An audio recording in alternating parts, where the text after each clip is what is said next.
this is another edition of Cooking with Douglas, featured by Grit City Co-op. This time we'll be cooking red beans and rice. This video will be available during the Hilltop Crawl on August 22nd and 23rd this summer of 2020. And the co-op is going to provide the dry ingredients of red kidney beans we'll be using and brown rice, so that if you want to follow this recipe, you'll be able to do it yourself. Now, this recipe is a little more complicated than some of the things that we've done.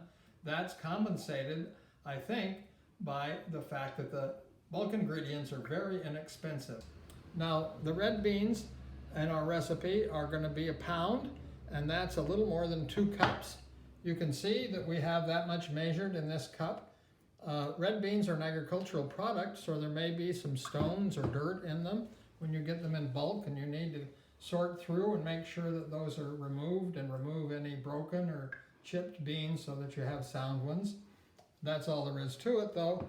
And the first step, which, as I say, is a little more complicated than you might have for other recipes, it's not really time consuming except that you need to plan ahead, is to soak the beans, hopefully for 8 hours. Doing it overnight is best. So that's what we're doing, is beginning the soaking of the beans. We're going to put them in this pot, and the pot is the same one that we're going to use to cook the beans, so that's going to save us some trouble. So we've put the beans in the pot, and I'm going to measure the amount of water that I'm soaking them with. I think I'll use about 2 quarts. The main thing is that you want enough to cover the beans well, with a couple of inches to spare, because the beans are going to absorb the water, and we don't want them to be dry at the top. So let's see if 2 quarts is enough. I'm measuring the water so that I know pretty well how much I've got in it, because I'm going to add salt to the water. I'm adding a little more than that, a little more than 2 quarts. I don't need to be too exact about this, but I recommend using about a tablespoon of salt per gallon of water. So that means that I need just a little more than a half a tablespoon of salt. And then I want to make sure it's dissolved well. There's some disagreement about whether you should soak beans in salt, but I recommend that you do. Before we continue with the preparation for cooking, I thought it would be fun to see some of the ingredients that are going into the red beans and rice. I warned you that this is a little more complex preparation than some we've seen before.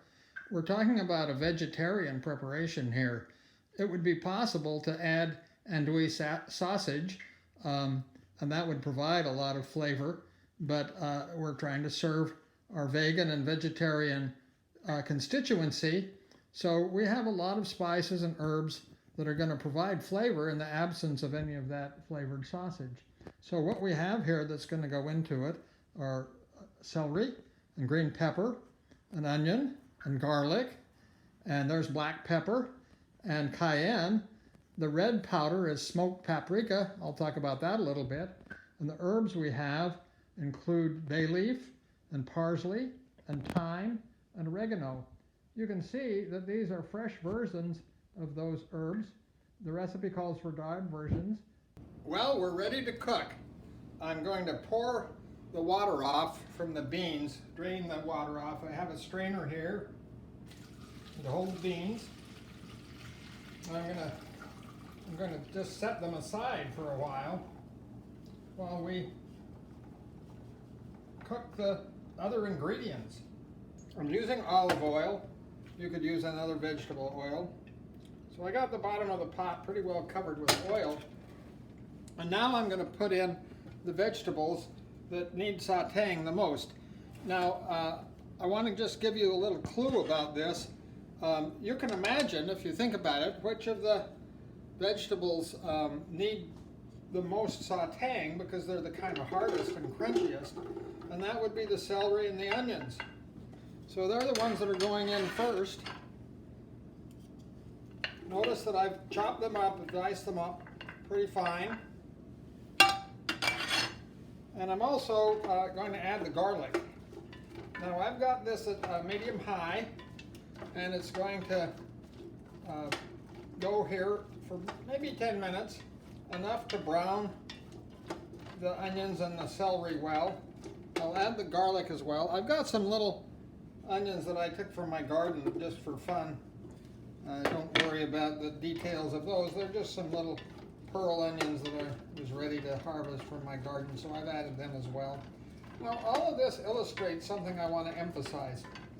I actually am feeling a little nervous. I didn't drain the beans. I mean, I didn't soak the beans as long as I should have. I soaked them for about 6 hours. 8 would have been better, overnight even better. We're a little nervous around here. Our daughter is in labor. She's been in labor all day, and that's kind of been a little bit of a distraction from us getting this cooking done. And it might make me seem a little nervous as I'm doing this. Well, that's the explanation.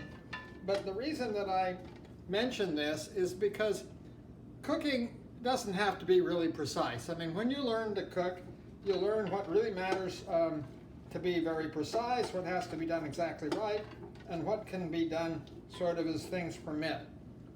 Cutting down that soaking time, well, it's not ideal. The beans would be a little softer if they had had a full 8 hours, but 6 is enough. So we're going to be satisfied. Now, I haven't added the garlic yet. I'm going to do that.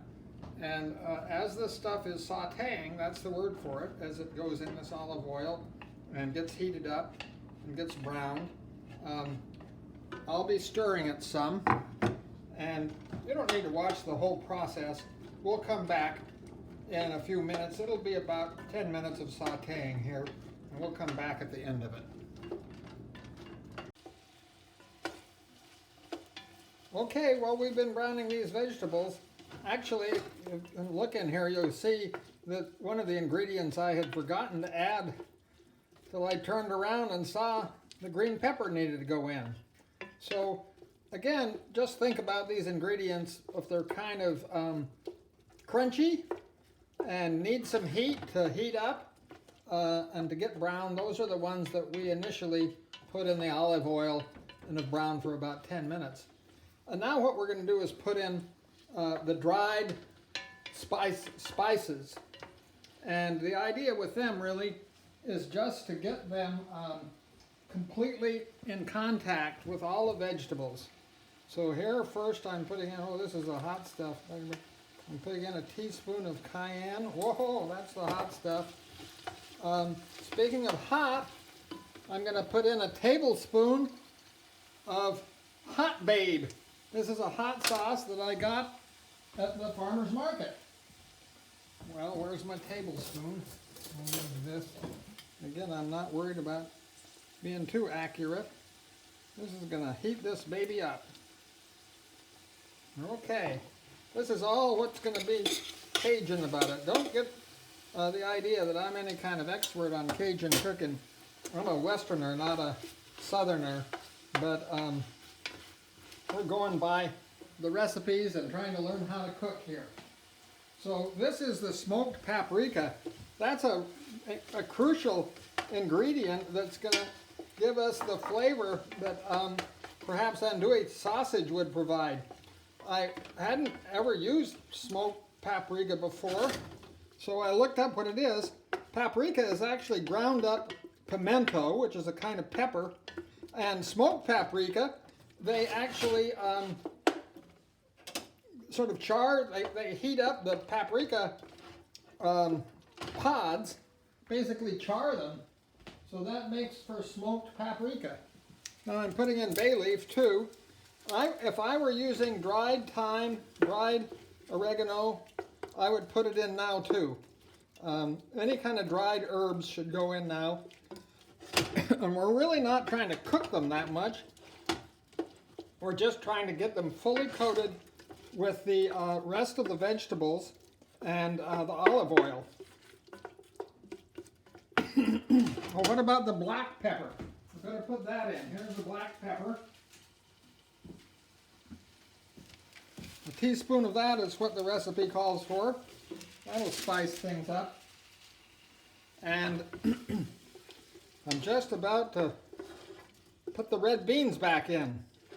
So you can see how this is all mixed together well and heated up and ready to cook the red beans, which is a good thing because I'm getting hungry. It's kind of late. We had these delays with the looking for news about my granddaughter's birth, so we're a little late for dinner. So here goes the red beans back. You see they've been drained, and don't they look beautiful? Ready to cook them up. Put them back in there. Now the recipe, we need to put the liquid in now. The recipe that you'll see calls for vegetable broth. Now I don't have any vegetable broth on hand. I certainly wouldn't go to the store and buy that canned vegetable broth. If I had had enough foresight, I would have been cooking down some of my vegetable scraps and making my own vegetable broth. But what I do have, those of you who paid attention to the potatoes we cooked the other day, remember I said to save out the water that they were cooked in. So this is potato water. It was sealed and put in our refrigerator, so it still tastes fresh. And I'm not going to put the very bottom of it because that's kind of starchy. But I'm going to put as much as a quart and a half. And this has been salted. That will affect the salting of the whole dish. We'll have to taste. I'm not going to add any more salt because the potato water has salt in it. And you see, I'm being careful to kind of decant it and leave that real starchy potato fragments behind. But using this potato water means that we have all of the vitamins that the potatoes had in them, and any other nutrients that were kind of leached out of the potatoes as they cooked. Again, I'm only being kind of approximate. I think I've put in about a quart and a half, and I'm stirring the whole pot up. Let's see if there's anything I've forgotten. Now, I said if I had used dried herbs, I would have put them in at the same time I put in the cayenne and the hot sauce and those other things. But I'm going to use fresh herbs, and when the time comes, I'll show you how to add those. But for now, what we need to do is simply cook the beans, which is going to take about 1 hour and 15 minutes. So that's a good time for us to start thinking about preparing the rice and getting our table set. So cook away, beans, and we'll be with you again. Cooking away here, I'm going to just try. You can see this has been simmering. Oh, it's getting softened. I'm going to put this out of the way here, get the rice started. It's time to start the rice. The beans have been cooking for a little over 1 hour. So I'm going to get this rice started. I've rinsed it off. I've always liked to rinse the rice off. It might be kind of dusty. So this is just the rinse water I'm pouring off. And then it'll go in this sieve. And I can put it in the pan. So I've just got a saucepan here with kind of a heavy bottom. That's a good idea to not have too light of a bottom, but otherwise, you know, people have fancy rice cookers and all that. That's great if you got one, but if you don't have the equipment, this is brown rice we're using. I think it's delicious. I have 1.5 cups of it here. You can see the mess in here, and I'm going to add about 2.5 cups, a little bit more than that. So 2 to 1 is the ratio you want to have, water to rice. So I had 1.5 cups of rice, and here I have a little over 2.5 cups of water. I'm going to use it to rinse this cup out, obviously. Get all the rice out of there. Hey, I'm getting hungry. How about you? Our daughter is just still in labor, so we've been in touch with her. We're getting hungry. You can see it's dark outside. So there's the 2 to 1 rice to water ratio. We need some salt. So, I don't know, how about a teaspoon of salt?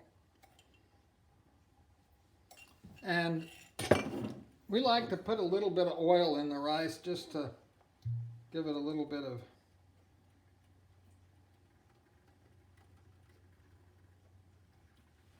lubrication. Okay? So that's all there is to that. We're going to put it on the smaller burner there. Stir it up a little bit to make sure the salt's stirred in.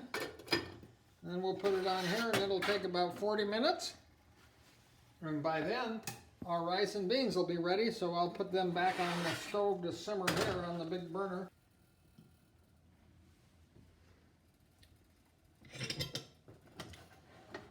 Well, you can see that these are cooking pretty good.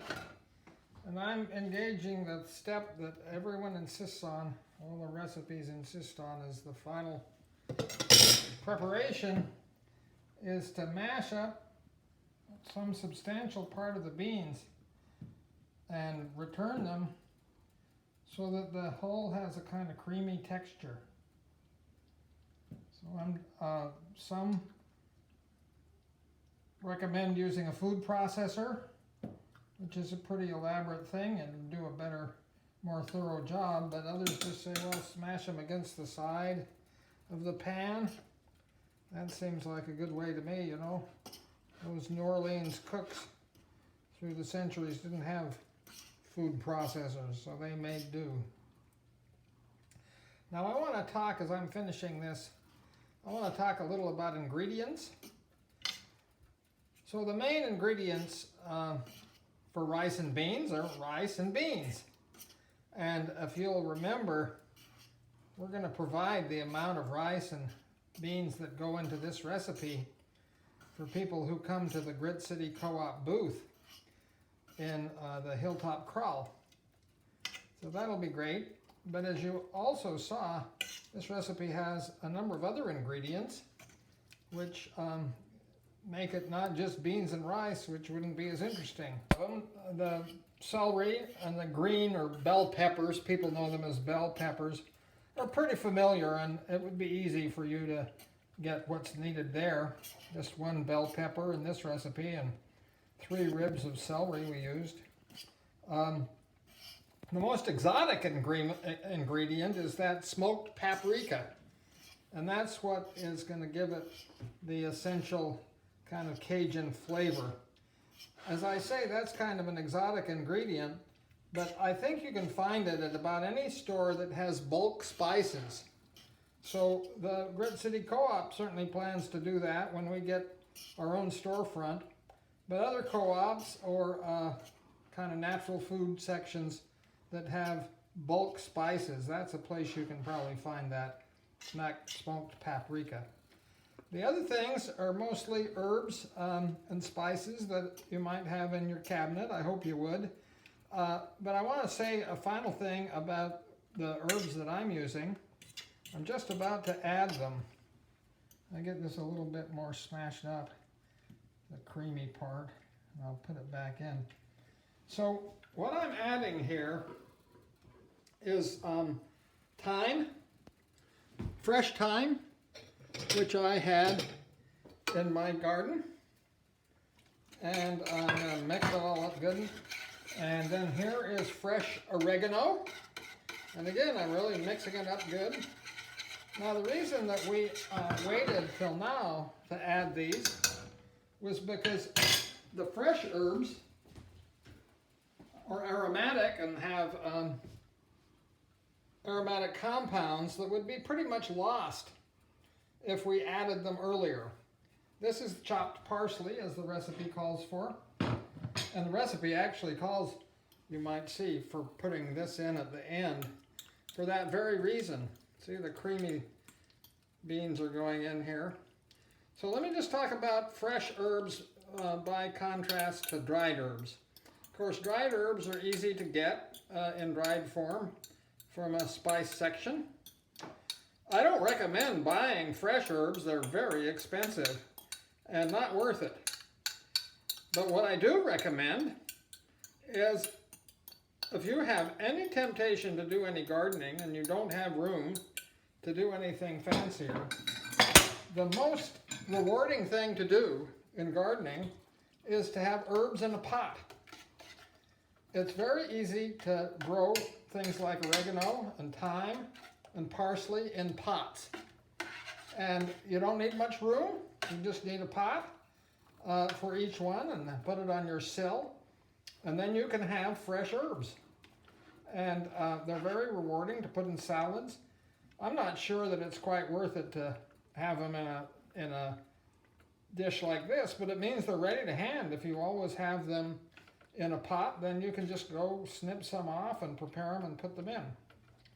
Now, if you're going to use fresh herbs, recipes usually call for dried herbs, and the formula is very easy to remember, is 3 to 1. Dried herbs are more intense in their flavor than fresh herbs, and so you only want to use 1/3 as much of the dried. Now, I don't want to confuse you about this, but if it says, as this recipe says, a teaspoon of thyme, of dried thyme.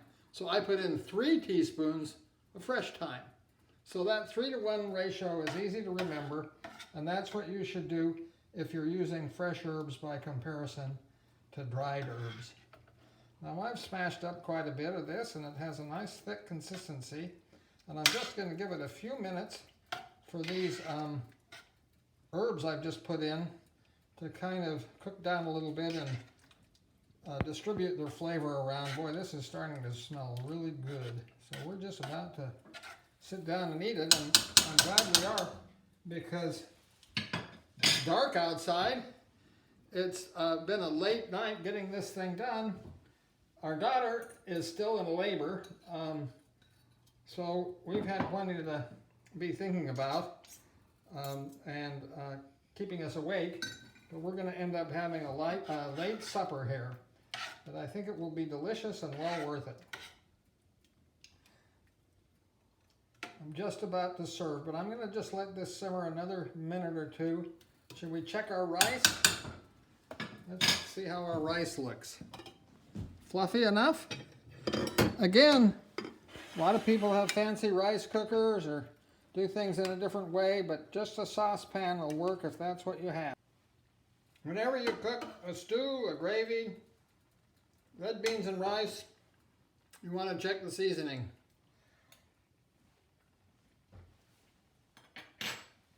And you know, I don't think this needs anything. It's got a touch of hot from all that hot stuff we put in. I think it's got the right amount of salt. So here we go. Here's the rice part. Put on this side of our bowl. And then we're going to ladle some of these beautiful red beans in there.